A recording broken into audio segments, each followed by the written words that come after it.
This is the WP Elevation Podcast, helping WordPress consultants elevate.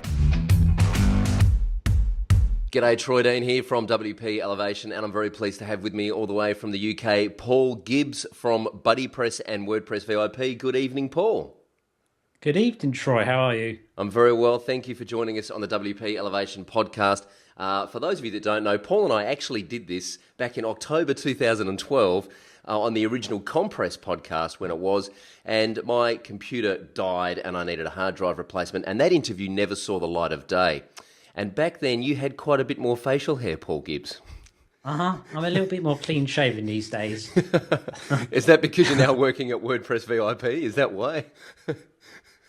Well, it's just a kind of a new start to the new year. Just smarten up a bit. Yeah. Both work and both my own time. Yeah. Yeah, clean slate kind of thing.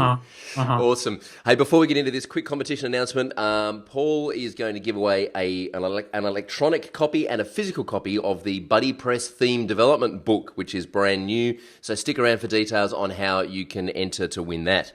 All right. Paul Gibbs, when you were a kid, what did you want to be when you grew up? I wanted to be, for a very long time, like through, I guess you'd probably call it elementary school. I didn't really know.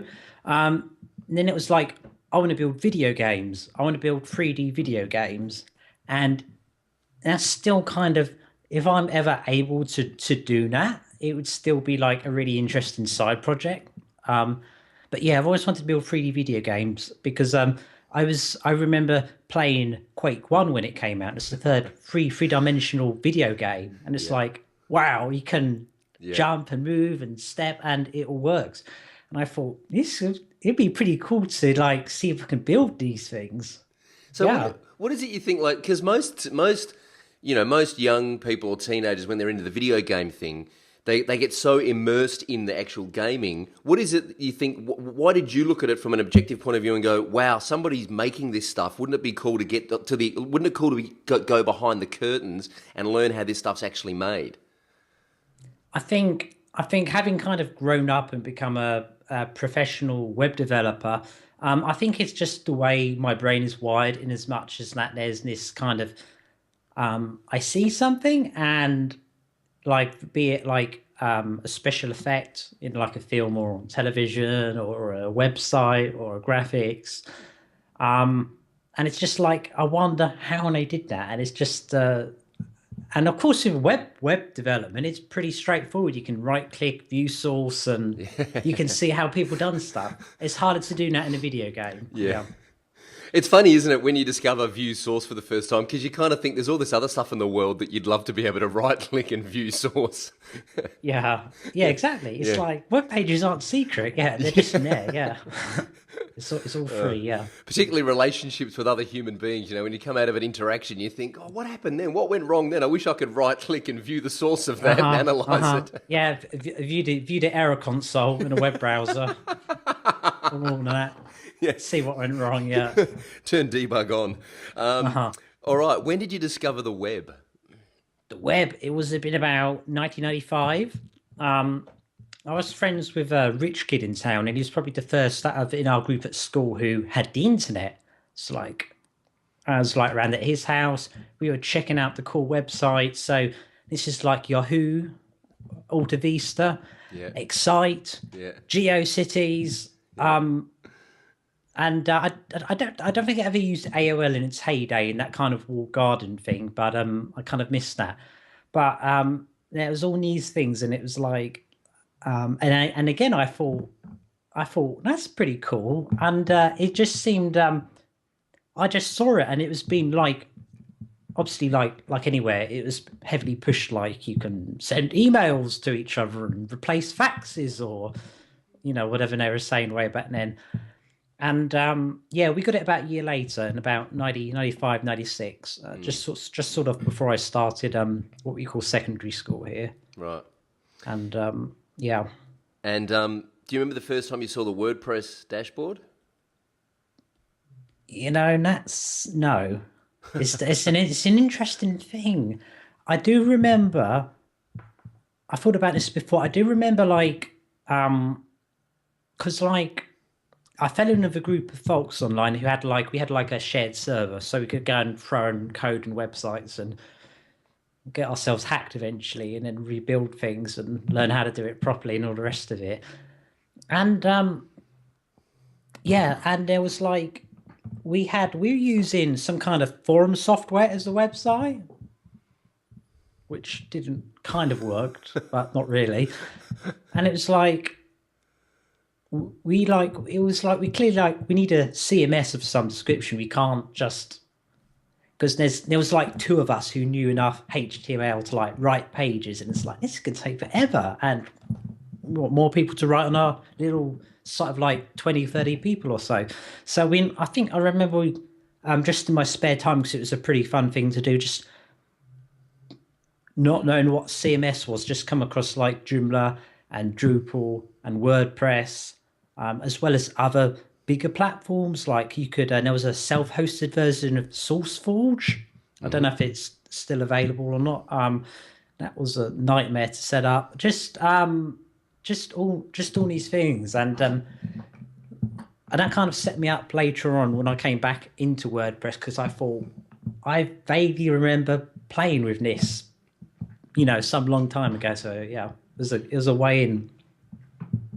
We're going to talk about your involvement with BuddyPress in a little minute, but it's an interesting, it's a common kind of story I hear from people on this podcast, that they discover WordPress. It's relatively easy to get up and running in comparison to the other options.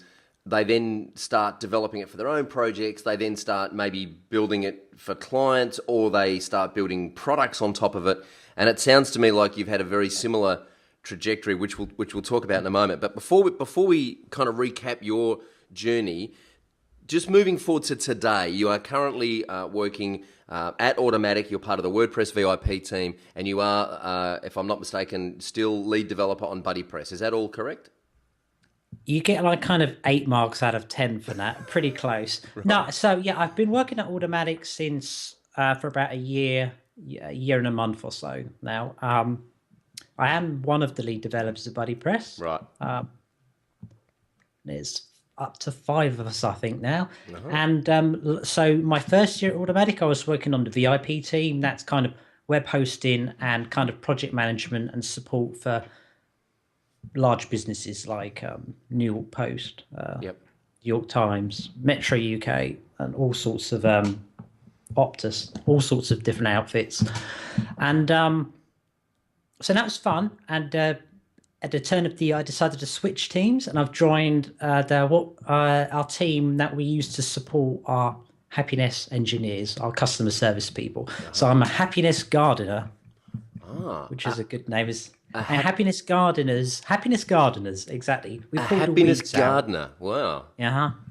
So basically, if our happiness engineers find a bug, or in WordPress.com, and they need a developer to fix it, they might go and get hold of a gardener, and we'll either go and fix the issue, fix the bug, triage things.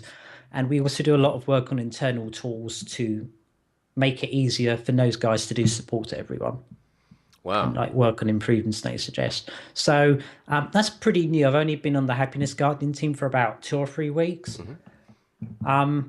Yeah, so I need a new shirt. This still says VIP on it, but yeah, it's a good top. So when you meet people for the first time and they say, "Hey, Paul, what do you do?" How do you sum that up in kind of 1 or 2 sentences? What's the elevator pitch, so to speak? You kind of hopefully depending on maybe where we meet the person, what kind of background. If they're not particularly technology background, it might be I work as a developer or for a website, and that helps to power 20% of the web. If maybe they know a little bit about WordPress, they may have heard of Automatic. So I say I work for Automatic as a developer, the company who runs WordPress.com, and they may or may not know what Automatic is, where the lines are, and that's a good way into the conversation. Gotcha. Yeah. So what do you spend most of your time actually doing day to day?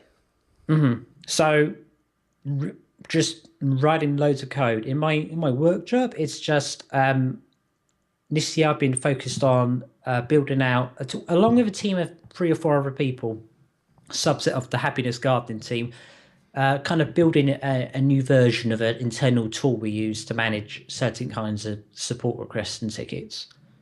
Wow. Typical story that the existing tool that we're using is kind of had more different types of support ticket and service kind of stuck into it. It's a bit Frankenstein.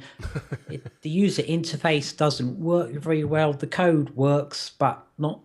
Maybe it's a little bit slow in places. So we're kind of rebuilding this from the ground up. So I'm doing a lot of JavaScript development with Backbone, which is pretty new to me. So it's been fun not only to work on the early versions of a new tool, but also to, as a developer, to like really dive into a language or a platform that I haven't really gone into before. I read Year Without Pants recently from Scott Birkin, and he kind of mentions these internal tools that you guys use at Automatic, and I'm always curious how. And this is totally off topic, by the way, but I'm always curious: how do you make a decision about whether or not those tools become that you launch them into the wild? I know that you've just released O2, which is kind of a version of P2 that you've been using internally for a while. How do you get to a point where you go, you know what, this is actually really useful. We should launch this and make this publicly available. So I think it really depends what purpose the tool had internally.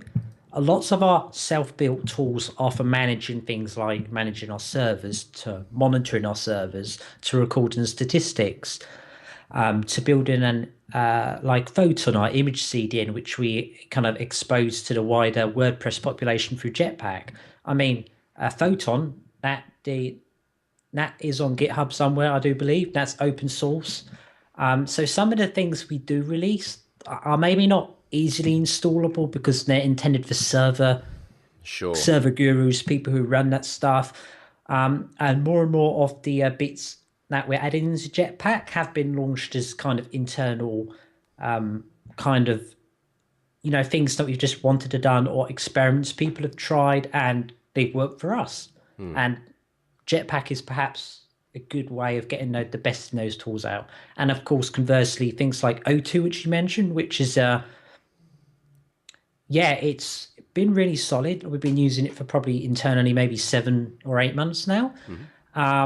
It's in kind of private alpha or beta testing at the minute. And I think people can check it out at get02.com. There's a mailing list for details. And that was really built as something because we promote the use of P2s, and we may have seen WordCamp presentations about how we organize ourselves as a company, and we use P2. And I mean, the WordPress core project, the open source project, uses P2. O2 is just really the next generation. Again, just a rebuild with technologies like Backbone, and just get rid of some of the technical debt that built up in some of the P2 code. If you're as a developer, you've ever looked into some of the JavaScript in P2, it was getting a little bit hairy in parts. So that was kind of more something that was easily identifiable and was built from the start as something that is going to be open source, and that was something that was built from the ground up with that in mind. It's interesting. We've been using P2 for a few months now here internally, and we're just taking O2 for a spin. So I'm going to put a link to that under the video in the show notes. Get02.com. It's essentially, we think of it as almost like an intranet or an internal communications tool where we can, instead of using Basecamp or Campfire or HipChat or one of those chat tools, we use O2. We use P2 to make sure everyone on the team can have ongoing conversations and keep abreast of what everyone's up to. So check it out. I'll put a link in the show notes. So given the fact that you work on product that millions of people around the world use on a daily basis, I'm curious about what it is that keeps you awake at night. Insomnia. No.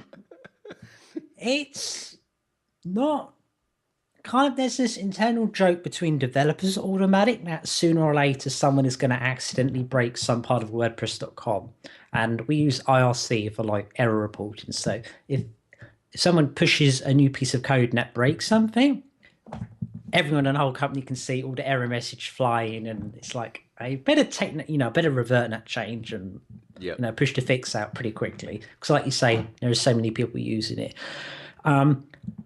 So every time I still, after like a year at the company, every time I have code ready for commit, I draft the commit message so it's perfect and lots of detail and lots of links to bug trackers and explaining why I made the change. And I'll often like check the code, the change that I've made several times to check that I've not missed anything stupid, like missed a semicolon or a bracket. We've all done that, and we've all spent hours and hours. And it's like, oh, this one bracket, and that somehow the whole thing still works, but not in the right way. And it's like one bracket or one colon. Yeah. So every time I go to make a change, my last thing before I do send that code live is like, sanity check, you triple check that I'm not gonna break anything trivial. Do you have any tools to kind of help you check those closing brackets or make sure the semicolons are in the right place? Yeah, we have some in terms of like automated tools. We do have various scripts. We use SVN. Yep. And kind of the pre-commit hooks, which SVN make available. We have the most basic example is like we use the PHP binary to check whether the file we're committing is valid, whether the syntax is valid. More and more of our code base is coming with unit tests, both PHP, JavaScript, and a variety of programming languages that we use. But really, it's about just writing good code, and there's always ways of minimizing a risk of code that might not be ready. Like many companies, GitHub had some good articles on it last summer, I think, about how they can launch features and only GitHub employees can see it, and they test it out. They kind of see whether it works well, whether the UI is good, whether there's any bugs, and then once it's ready for them, they like go forwards and really release that publicly. And as we're building things in development, the best way to get that feedback and check whether something is robust and works well is to let the other 210 people inside the company play with it. So we launched quite a lot of stuff internally for a little while first. Again, so if we do miss a bracket or something, hopefully only look a bit weird to employees rather than the general public. Sure. I remember talking to Gary Pendergrass on one of the first interviews on Compress, and he said, and we've all been here where it's very late, you're very tired, you just want to get this thing finished so you can go to bed, and you hit the publish button, and as you're falling asleep, you realize what you've done, and you've committed some bad code or you've broken something. The question is, how do you know when it's time to step away from the computer and take a breath and clear your head and come back to it tomorrow? It's a good question. I personally, you learn stuff through experience. It's like I tend to not push any code out after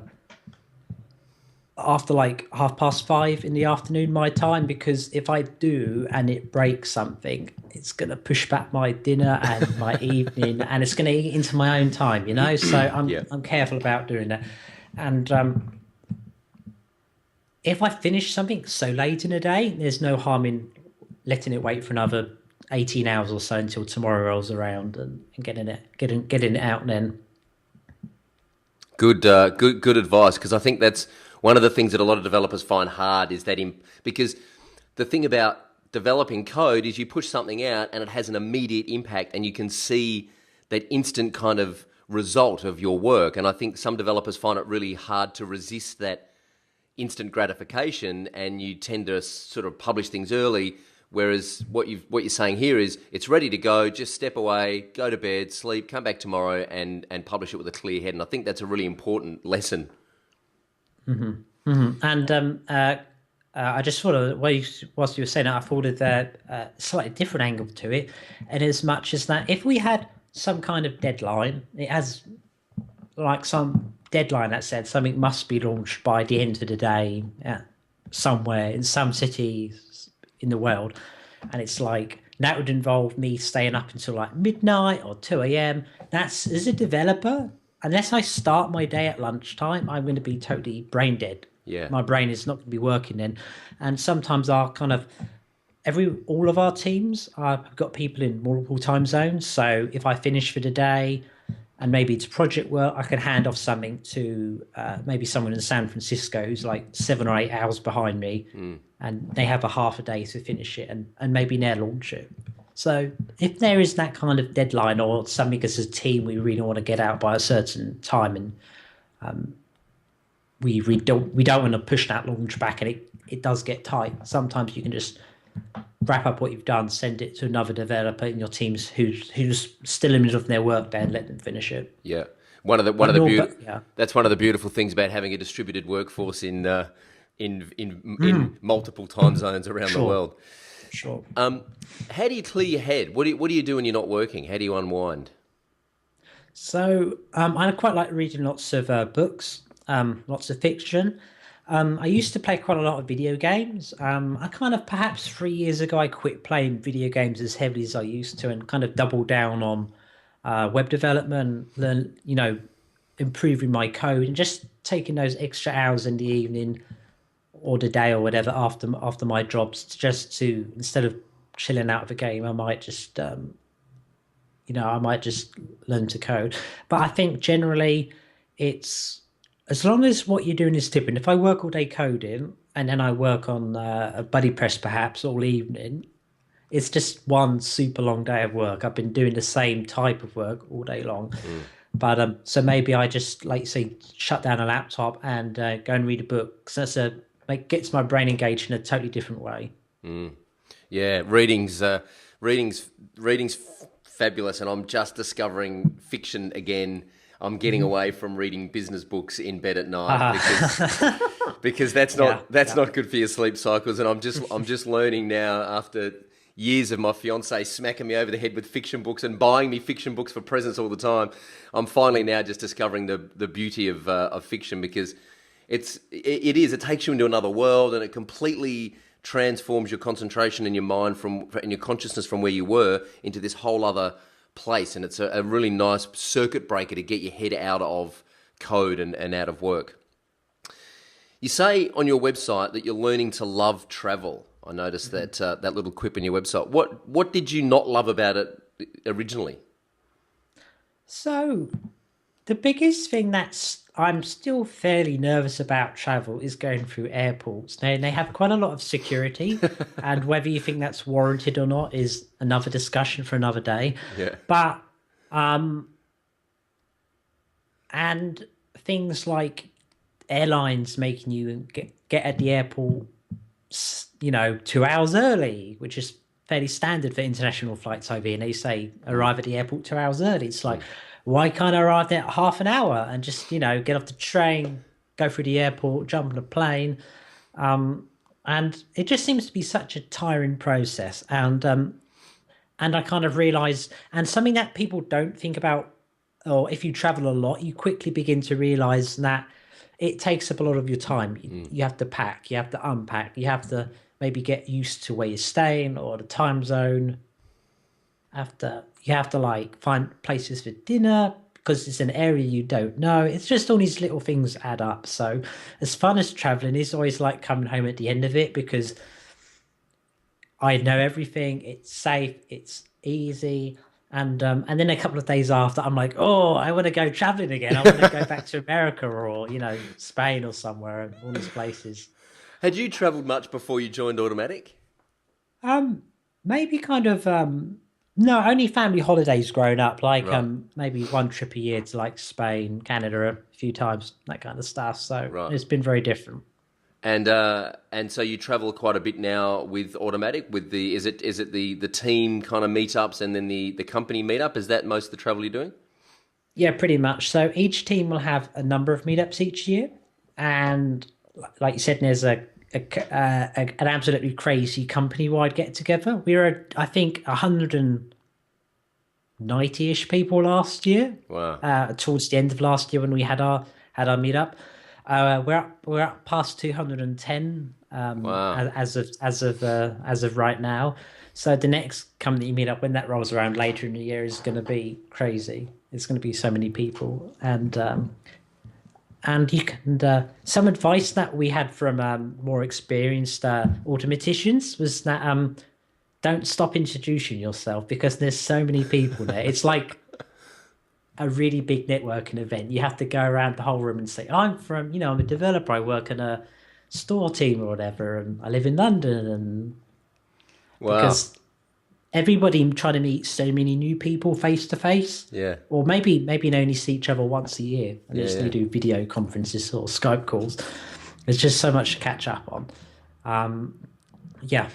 That's crazy, isn't it? And because the relationship's completely different when you meet someone face to face, isn't it? So you guys you work quite intimately on collaboration on products, and then so you have this kind of banter and this culture and this communication style, and then you meet face to face, and it's a different dynamic, isn't it? It is absolutely a different dynamic, and it's awesome. You get to know people's personality online. Some teams use like text communication. Sometimes teams use like Skype calls. Some Google Hangouts, and most teams are a mixture of all of these.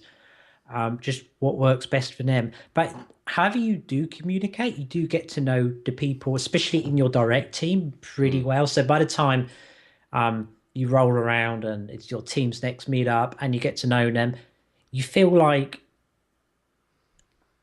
you know quite a lot about the person, and you can just have fun listening to people and seeing them. It sounds weird, but actually seeing them in person and being able to like just go for walks with them around places, and just like a photo walk, take your cameras and somewhere where both of you have never been before, and likewise again, like with travel, it's great to like a mix of different cultures. And for me as a Brit, it's pretty fun to like try to wind the Americans up on English slang and stuff and confuse them. So that's been good fun. Yeah. Excellent. All right, let's talk a little bit about your career thus far. You worked at the Telegraph before you were at Automatic, yeah? Yeah. What was your role at the Telegraph, and were you using WordPress? Absolutely, I was. So I was the Telegraph. I think it still does. Had two WordPress powered websites in addition to the main site, which is powered by a Java CMS, which was called a Scenic, just in case you have any CMS fans out there in the audience. Which is kind of a bit of a beast to work with, but in terms of letting editorial publish stuff, it worked pretty well for that purpose. What was it called again? Sorry, Yeah, a Scenic. a Scenic. ESCENIC. Gotcha. Okay. And it's like a big was a Java CMS. Java. Wow. Okay.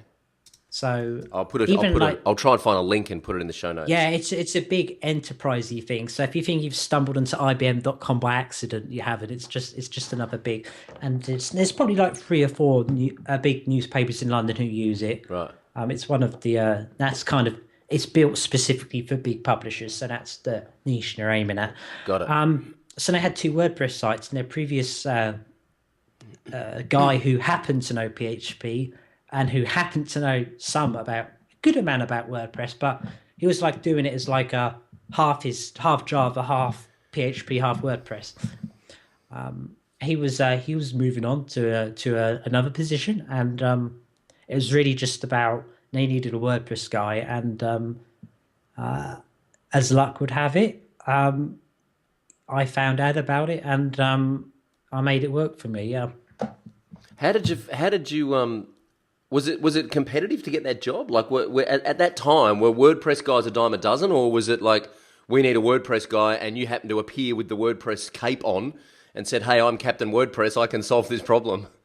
Very close to that. So very close to that in a good way. No, they were specifically looking for a BuddyPress developer. I was like, holy cow, someone wants to hire me to work on BuddyPress full time. This is cool. I must do it. I found out about it when a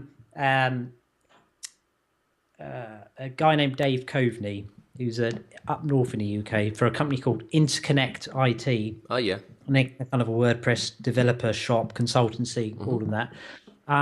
He'd done some work for the Telegraph before. They built out like some of the early version of WordPress for the Telegraph some years previous. So he'd kept in contact with their like editorial people, their developer managers, And one of those people, one of their editorial staff, just put a tweet out on their Twitter account and said, "Looking for a WordPress / BuddyPress developer." And I'd met Dave through a couple of WordCamps by then, and I'd spoken about BuddyPress, and I'd done a number of plugins by then.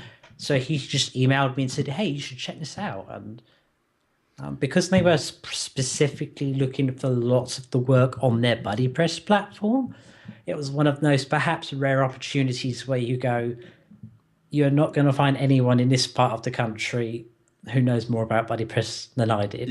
That was good. So before you were working at the Telegraph, what was your involvement with BuddyPress? Like, I'm skipping ahead here because I made the assumption that working at the Telegraph was your introduction to WordPress. I see. So how did you start using WordPress, and how did you start developing on BuddyPress? Like, what were you using it for prior to working at the Telegraph? Again, this kind of goes back to a situation where I was involved with a small group of people, and we were all like, we need a social platform, because by then we'd figured out WordPress and we were like moving our site over. And sounds big and impressive, but it's a very amateur operation. But we were having fun moving stuff open and testing out WordPress plugins like you do. You know, if you download 20 plugins, turn them all on and watch your site crash normally. Well, in those days anyway. So we were looking for a social thing. This was like a couple of years after Facebook really got going, and Facebook found its stride. It's like, we need these kind of social avenues for talking to each other, because we need now, and our website can't do it. So I went to Google, and I found BuddyPress in like the first page of search results somewhere. And I checked out the web page, and it said it could do, these 10 different things. I thought, if it does everything it says it does, it'll be pretty cool, because I tried so many different platforms and different languages that most of them were so hard to install I gave up, or they were buggy, or they didn't work. So I was like, I'd spent a lot of time in this by the time I found BuddyPress, and then it was like, oh, it's a WordPress plugin. And I thought, that's okay. I know some WordPress. I know a little bit of PHP at a very, very kind of amateurish level. So I downloaded it, looked at the code. It was nice and tidy and organized. And I thought, this is promising, based on my limited understanding of what makes a good piece of code or not. I span it up, and the memory I still have, and this was like, I don't know, maybe 6, maybe longer, a long time ago, many years. And it was like, it did everything it said it would. And that was really big to me. Everything it said it did on the front page of that website, I was able to set up. Maybe some bits were harder to get going than others back in those early versions, but ultimately did everything it did. And then I got started, because there wasn't like no documentation, because such a young project. I had to learn how you set it up and customize things. So I was asking questions in the forum. And as I was learning stuff, getting answers, I saw other people come into the forums and say, how do I do this? And I'm like, I found out how to do that last week. I will tell you. So I'm like, tap, tap, tap, tap, and send and just share what I've already learned back. And I kept doing this. And I built up a fairly general knowledge base of WordPress, of BuddyPress specifically. And then I thought, I should also say, going sidetrack, I've always done like various hobby programming projects for like 4 or 5 months at a time. Again, I wrote some kind of attempts at video games, then modifications for video games back in a Quake and Unreal Tournament days, and then just kind of side projects to learn about MySQL and PHP, just because, again, geeky things, but stuff that sounded interesting enough to spend my evenings on learning. And so then that ended up with me pulling apart BuddyPress and making a couple of plugins. Like, I was like, what does BuddyPress not do that I needed? I have a bullet point list somewhere still. And I was like, oh, we need to build a thing for, I don't know, photo galleries or whatever it was. And I thought, these are good, but these are big things. I should start by finding some bugs. I mean, there are so many bugs and improvements in that kind of, this is before version 1 came out, so this is super early. There was so much stuff in there that I could improve on. That really got me into like learning how to use Track for like ticket management and what makes a good ticket management. And the earliest big name BuddyPress developers, Andy Peatlin and John James Jacoby, really took the time to like look at my my attempts at fixes and say this is no good, and fixed it another way. And I thought, rather than kind of get frustrated by that and give up, I thought, I'll look at what I said they should fix it and how they actually fixed it, and kind of again self-taught what the best way of doing things in that kind of WordPress development environment was, based on the feedback they were giving me from these code reviews, and how our fixes differed. And that first year or two, I learned so much just by seeing other people say, you forgot about this thing, or you didn't fix that thing properly. You touched on an interesting point there that, you could have just said, oh, well, this is too hard. I've submitted some ideas and they've gone and changed it. And, you could have just moved on to something else. Yeah. Like, there would have been so many times in that process that you were up against a brick wall trying to break on through to the other side, so to speak. Mm-hmm. A massive learning curve in such a short space of time. Why do you think you kept pursuing that? I'm interested in why you didn't just give up and move on to something else. Yeah. I think I somehow saw potential in the idea. I thought, here's in a looser sense of the word, here's a programming related thing that I could learn as a hobby, or perhaps as a more long-term interest than some of these other short-term projects I was messing about with. But it had a lot of potential. I kind of thought that it would be so cool to run your own Facebook. The early versions of BuddyPress, we pitched it as Facebook in a box. So you could set it up and unpack everything, and you have Facebook on your own site. And Facebook was and is such a cool platform, especially in those early days when they kind of came in and really trampled over MySpace with its different ways of doing things. It just had an idea that had so much potential, and I mean, it still does, and that's what keeps me going. There's so much. The core ideas have stood the test of time, both generally to the public and to me as a developer, someone interested in working on it. And I think once you've kind of captured that dream, once you've captured the idea behind something, and you can't forget about it, and it just keeps going. It's very hard to let go of something once you've kind of attributed so much worth to it. And before you ask why I carried on learning this stuff, and why did I give up, or why didn't I give up or move on to something, especially when some of my code patches were kind of turned down. It's all about being prepared to learn and having the understanding that sometimes what you think is a good idea, you have to put a lot of time and effort into it before it becomes a good idea for someone else. And that there, ladies and gentlemen, is worth the price of admission alone. That's a great gold nugget.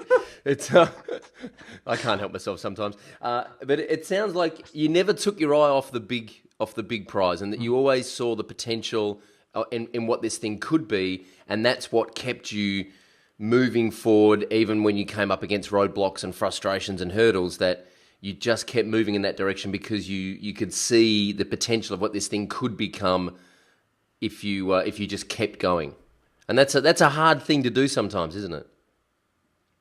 It is a hard thing to do. It is a hard thing to do. And the ways I get fulfillment out of contributing to BuddyPress, someone else might find equally fulfilled by going to WordCamps and doing a presentation, or answering a couple of questions a week on the support forums, either for a particular plugin they're interested in or the main project. But we've heard Spread the likes of Matt Mullenweg say time and again that WordPress is in kind of a state of the words from a few years ago. It's like WordPress was going to become like an an application platform or a layer on which you build things that aren't a traditional blog on.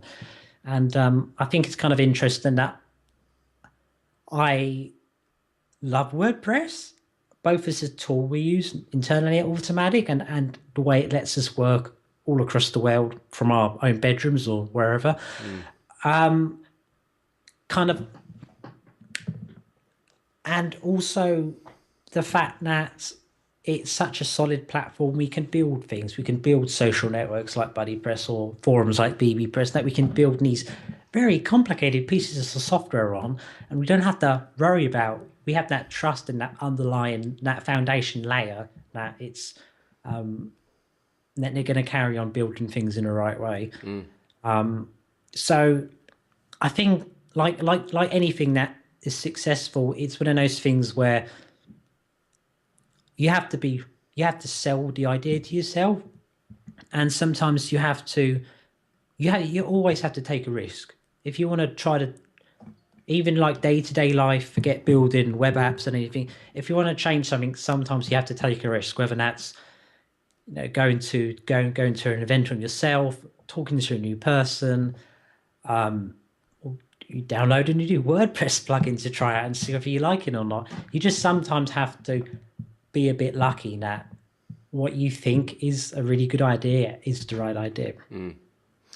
How did the so you're at the Telegraph, you're working, you're a BuddyPress developer at the Telegraph. Yeah. You're still contributing to BuddyPress. When did you get commit access?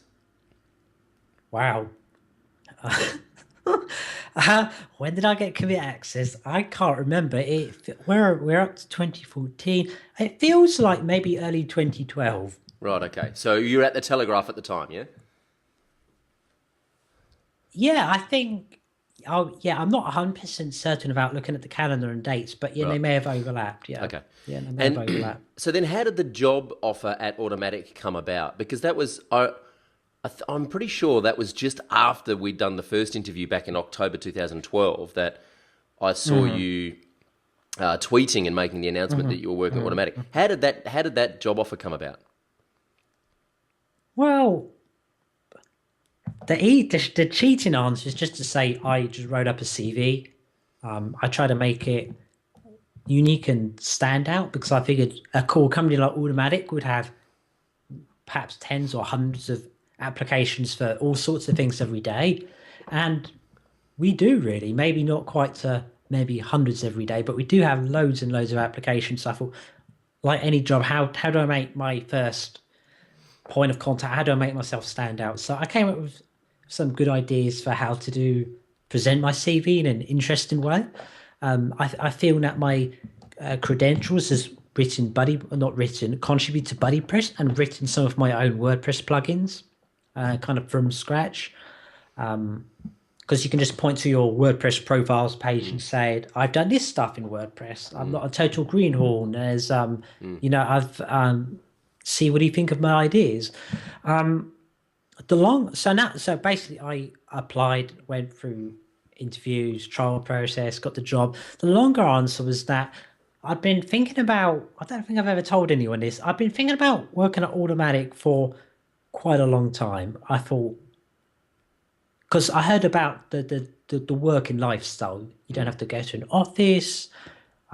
You get to see there's some travel involved, all these things, and you get to work on things that power, some 10-something% of the web back then. But I'd always thought like this idea that I'm not good enough. I'm not good enough to go to Automatic, and this was like maybe when I just found about BuddyPress. This was like 6 or 7 years ago, maybe. It was a long time ago, and I wasn't a good enough developer by then. But I thought if I ever want to, because career-wise, I wasn't sure what to do with myself. I was like hopping from small job to small job, nothing major. I thought if I really want to make something, I think my best way of like getting a proper developer job and changing that lifestyle and that career switch is and Automatic is a good company in WordPress, at least you might want to aim for, to fulfill that kind of ambition of working in that kind of environment. But I kind of figured out, no way am I good enough. My patches for BuddyPress are still being, in the nicest possible way, they're still being rejected, and I'm still learning from it. So I've got some way to go. And so it was, and when I eventually ended up applying for Automatic, I still thought I wasn't good enough. I thought I still don't know as much as I see all these semi-famous names on the web page at automatic.com. And it's like, some of these guys build WordPress. Some of them have, like, I've seen them at WordCamps or on WordCamp TV. It's like, they're so much smarter than me. So it took a lot of kind of convincing myself to send that email, to send my CV in. And it was at a time where I've decided to really look for, like, maybe moving on for the Telegraph, perhaps looking either switching to freelance, I tried for a while, or working for one of a handful of small UK kind of WordPress agencies. And I figured, at worst, Automatic are just going to send an email and say, thanks, but no thanks. And I might learn something from the experience. So when I applied, I didn't think I was ready.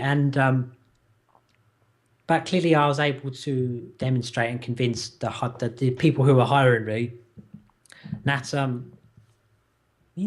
I was good enough. And we call this, and this is called Imposter Syndrome. Mm-hmm. And I'm sure many of the people listening, when you start at a new company, it takes a little while to acclimatize, to fit into the culture of the company before you feel you can really make an impact.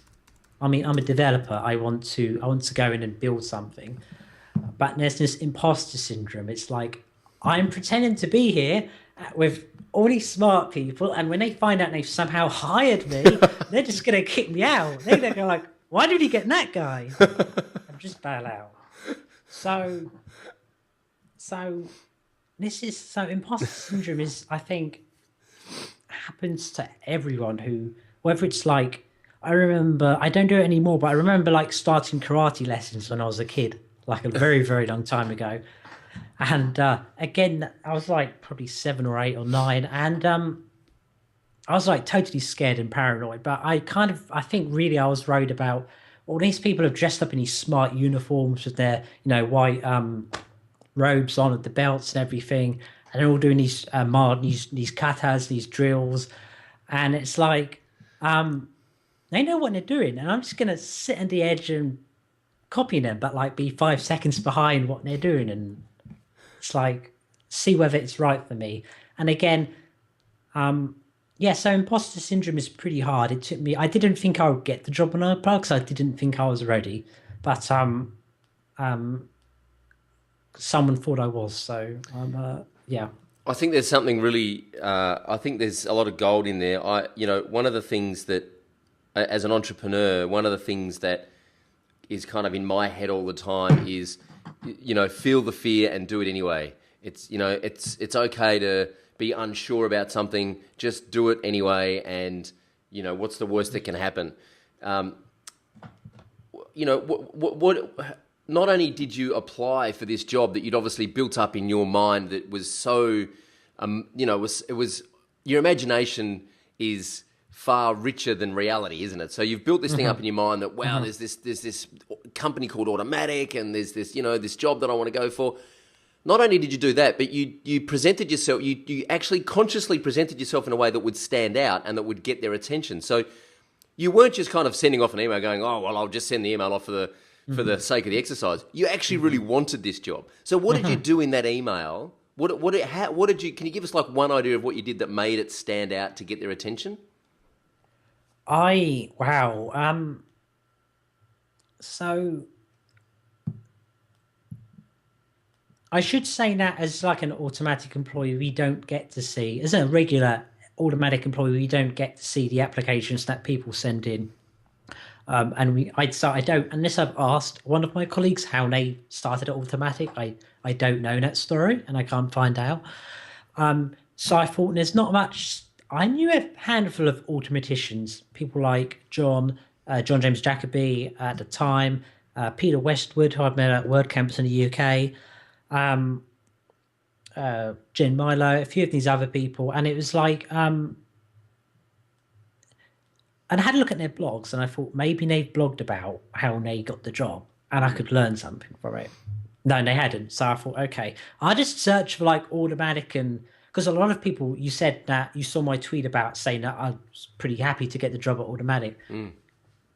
Everyone does that in some way, whether it's on Google Plus or Twitter or on their own blog. So I had, again, so I went wider Google for like these posts. I thought maybe people would have a nugget of wisdom in there about, in their kind of self-promotion / self-congratulatory message they put on their blog about how they got this super cool new job and they're excited. Maybe I could learn from something. And I don't think I did. I don't think I found some interesting bits, but I don't think I found anything super useful. So I went back to doing what any kind of regular young man or young lady would do about Google. How do I write a good CV? And it's like, keep everything on one page and stand it out and order things by priority. And so what worked for me was I did spend a lot of time on Google image search for people's CVs and just visually looking at layouts. If it looked like a one-page Microsoft Word template, I thought, nah, they've seen the Word template before. I don't want to do that. I had something a little bit different. So I just went through countless Google image searches, finding what people, their own CVs, and just came across a couple of kind of interesting layouts. Just the typography and the spacing and how the page is split up, and like your past jobs, your in my case, like the programming languages that I know. I think I'd spoken at one or two WordCamps by then, so I said I'd been to like WordCamps and so to like show I've been tried to like join the WordPress community in some way. But no, it's just a case of a lot of hard work and coming up, spotting I think one or two CV designs that stood out from my Google image search, and I kind of took bits from both of them, did the whole kind of open sourcing thing and kind of mashing those ideas up, and that's great. And make it work for me, and I come up with some, and I came up with something that I think just presented because I was looking for specifically a PHP or WordPress developer position. I thought I better list all my WordPress plugins and better make a fuss of my contribution to BuddyPress, because BuddyPress was and is still owned by Automatic. So I thought at least one person in Automatic knows they bought BuddyPress somewhere along the line.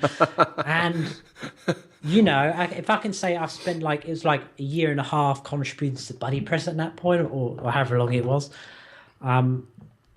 Again, it's just proof of like demonstrating that you're active in the community. And we hire lots of people, I should say, who perhaps are really great developers, but who haven't used WordPress before, who don't write for WordPress plugins or themes.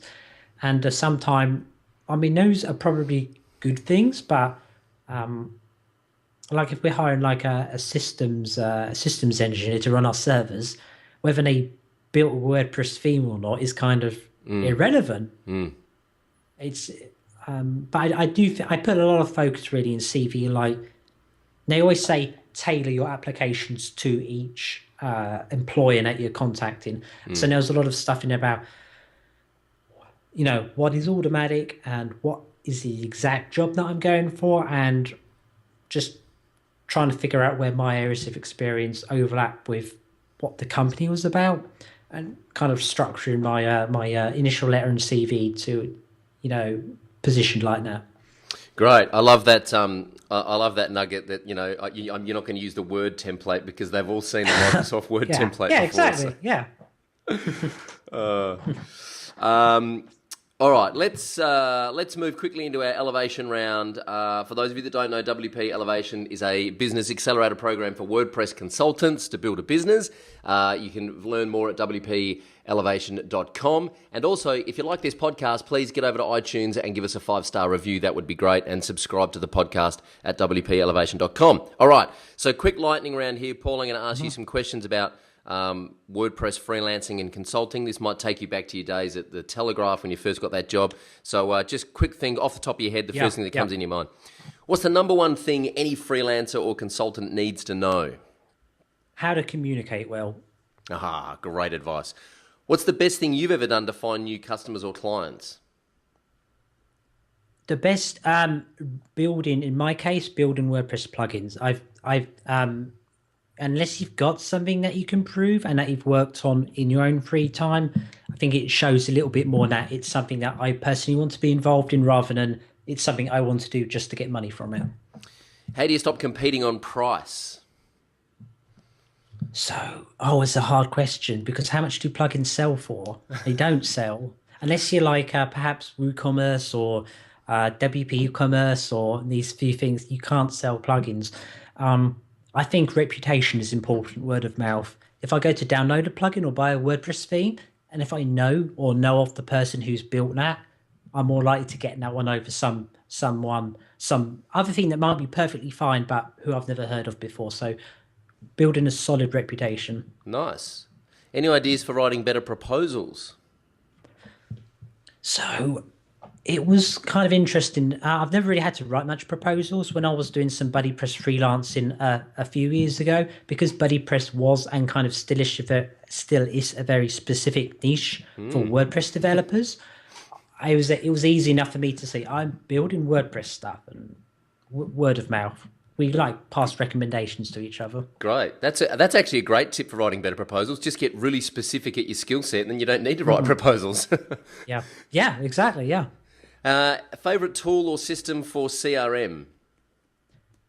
I've never really had to use much for CRM. It's just not been... When I've had a project that involves clients, like more than one point of contact, I've been fortunate enough to work with maybe 2 or 3 other developers or business people and letting them handle that part. And I just want to write code, so yeah. Beautiful. What's the best way to keep a project on track?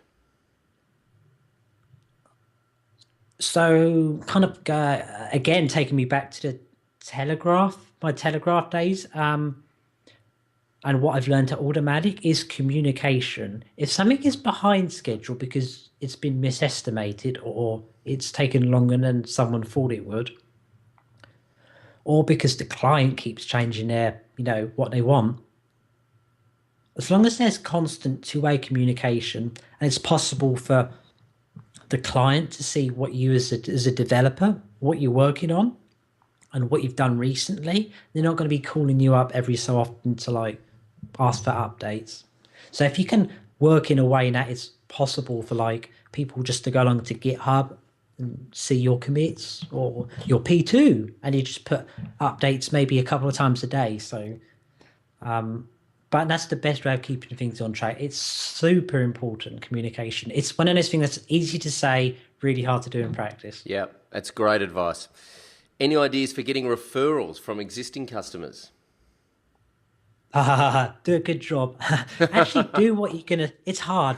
I've had a few jobs, but I must admit I wasn't able to finish things because I was learning how to do BuddyPress and WordPress development and learning how to try to manage clients and learn how to not piss them off so I actually get paid at the end of the day. And I was trying to do too much at once. So I have let, a few people down in a distant past, unfortunately. But yeah. So do good work and rely on word of mouth. Well, I think so, yeah. What's the number one thing you can do to differentiate yourself? We said this earlier, find a niche. Yeah. I don't care if you build WordPress themes. What do you build WordPress themes for? Do you build WordPress themes for schools or companies? Very different. Maybe you should, if you really love building sites for schools, like intranets maybe. Yeah. Maybe that's what you should focus on. Yep. Absolutely. I mean, and you touched on this before when you were talking to the Telegraph. You were like, well, you're not going to find anyone in this part of the world that knows more about BuddyPress than me, because you found that you loved this thing so much that you just owned it. You lived it, you breathed it, you became the number one guy in your hemisphere that knows BuddyPress. And that's exactly right. That's the best way to differentiate yourself. All right, that's all good advice and food for thought in the elevation round. Thank you very much for that. What's the future for BuddyPress? Where do you see it going over the next 12 months to 2 years? So sometimes it's hard trying to contribute leadership to a project as a developer because you want to write code, which is why we have project leads, which is why we have development leads in like real life, real jobs, as it were, people to tell you what to work on because they thought through the bigger architecture pieces. Because sometimes you just want to build stuff. You don't want to worry about all the small bits. And then sometimes it's pretty fun to be involved with contributing to the direction of these projects. But something we always keep in mind is not getting your vision stuck on one particular thing that you think is important. Because you might build a project, we might build BuddyPress in a way that it's not to its strengths, or perhaps not into, maybe we build it away from the ways that people are already using it. So we've just, over Christmas, we've BuddyPress 2014 survey, which is on buddypress.org at the moment. And it's all about kind of how do you use BuddyPress? What bits of BuddyPress do you like using? And when we're getting that feedback, if everyone says they always turn on this thing, and it turns out we haven't done anything big for that in 2 years, that's perhaps something we should focus on for this next release or the one after that, and evolve the tool the way your users are doing it. I think, again, I see a lot of stuff about startups. They have a product or service and they find that first customer, and the startups not often fail. I read a lot of this stuff online, is when they continue to build their MVP away from how their first customer is actually using it. If their customer uses their product in a slightly different way to how the original developers thought it should be done, that's fine. You should, at that early stage, you should definitely pivot, and you have demand. You have your one customer. You don't want to lose them. And you should build things to make it work better for them, because maybe they've seen something better in your tool than what you do. Yeah. And that's really, all BuddyPress developers have wish lists of, I want to tidy up this code, I want to add this thing. Photo galleries is something we talk about and then kind of drop and talk about and drop, and because it's not sure if it's something we should do or whether we could do it well. But it's really hard to not just work on. To be fair, a lot of the improvements we work on, most of the BuddyPress team, the core team with Commit, do BuddyPress development for a living. They're either freelancers. I work for Automatic. John works for a company called 10up, which is a ginormous kind of WordPress agency in North America. But so it's like, again, all the work that 10up do for BuddyPress, if one of their customers asks for something and John thinks that would actually make a really great idea for BuddyPress core, just that outside opinion of how someone's using a project influences a lot as to what we're going to build. Cool. So the future of BuddyPress is really being driven by use case and the way that people are using it, which is a really nice segue into the details for the competition. Paul is giving away a physical copy and an electronic copy. That's 2 prizes of the BuddyPress theme development book. I'll put a link to that in the show notes under the video. So the way to enter this competition is this. Leave a comment under this video and tell us your experience using BuddyPress. What's the number one brick wall or roadblock or hurdle that you come across that you wish was easier to implement? Maybe it is, hey, there should be a toggle box I can push to activate photo galleries. Or, maybe there's this feature that I would really love it to do, which I can't figure out. Or maybe this thing's supposed to work and I just never get it to work. So leave some comments under the video. Paul will swing by a couple of weeks after the interview and award those prizes. Sound good, Paul? Yeah, it sounds awesome. Yeah. Awesome. I'm just going to make a note of that Buddy theme development book link so I can put that in the show notes. All right. Good.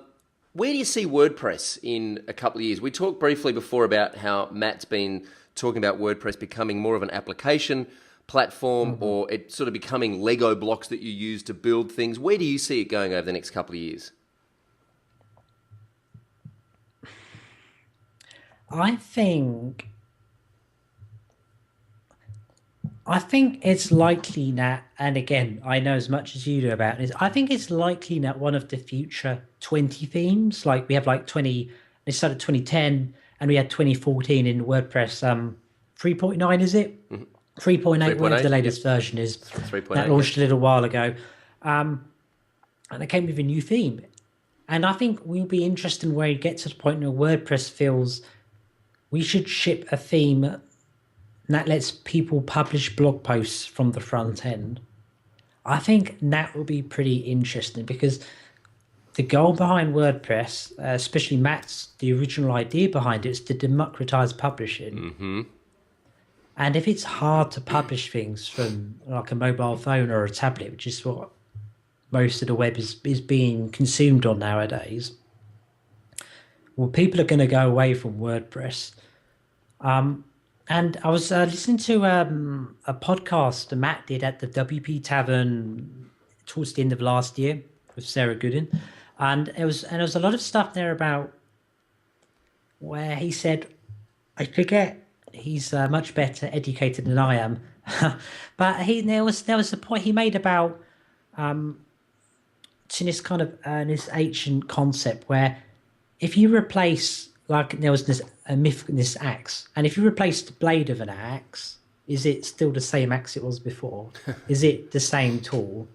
Right, so you have an axe that's passed down through like generations and like from your parents' parent and so on, and you get it one day and it still looks brand new, and of course the handle will have been replaced and probably the blade replaced or sharpened because it's been used, but you still have the same item in your hand that maybe your great-great-great-grandparents might have once held in theirs, and it's still in great condition. And that means that continual replacing of parts as they wear out or better ideas come along. So I think in 5 years, it wouldn't surprise me if WordPress,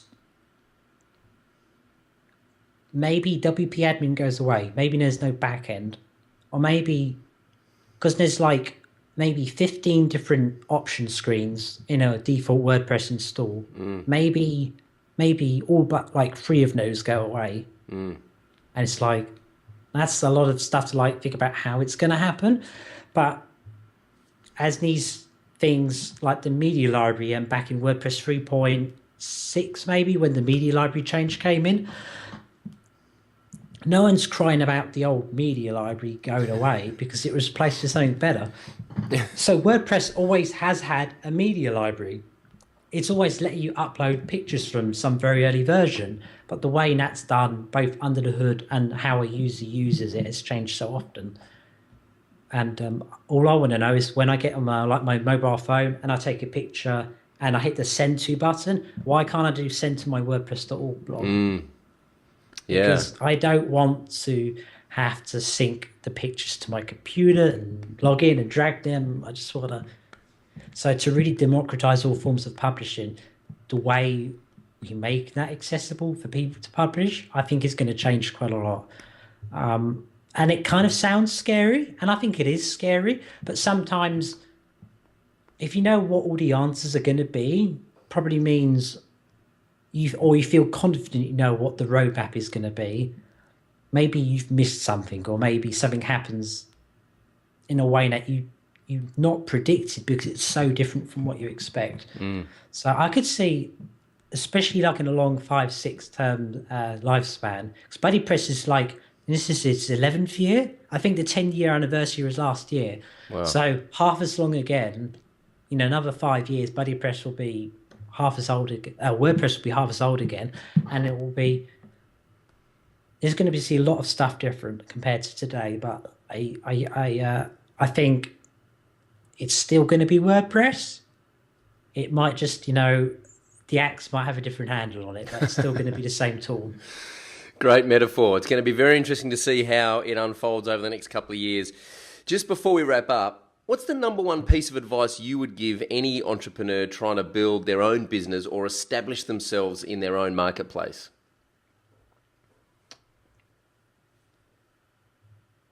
Kind of already said this, but I would say find a niche that you think find a niche that is interesting to you. Maybe not. That might be different from find a niche that is, you're going to be able to make money out of. Because sometimes people don't know they want to give you money for something that doesn't exist yet. So you have to find something that you're passionate about and like we've spoken about, you have to find something that keeps you going through those hard times when you kind of lose all hope in a project. It's like, why am I wasting all my time on this? And you just have to keep going. And sooner or later, someone is going to find that idea. And you might build the next Reddit, or you might build the next Skype service, and then those early days of all that hard work are going to seem totally worth it when that happens. It's really good advice that find something you're passionate about and that interests you and that is going to give you the fuel you need to keep going, because it is hard work. Even if you're not trying to build your own business, even like in your situation, if you're trying to land the dream job with Automatic, you still had to go through a massive learning curve and work really hard to become the BuddyPress linchpin, if you like, that you became so valuable it made perfect sense for them to bring you on board and start, contributing with them being able to support you with the resources. So you still had to work really hard to get to that point. And doing that just for making money is just not enough to keep you banging your head against a brick wall, is it? You need to have that passion, that fire in your belly. So I think that's a really interesting point you make. Hey, Paul, where can people reach out to you and say thanks for the interview?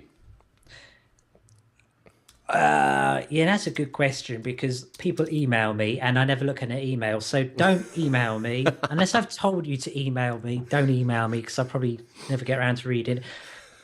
Best way is to reach out to me on Twitter. Yep. On P Gibbs on Twitter, and just say hi and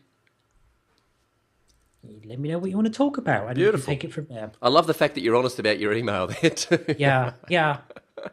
It's like a to-do list sometimes. Yeah, and, exactly. It's like, I don't want another to-do list. Exactly. Yeah. Awesome. Well, finally, who would you like me to try and interview on the WP Elevation podcast, and why?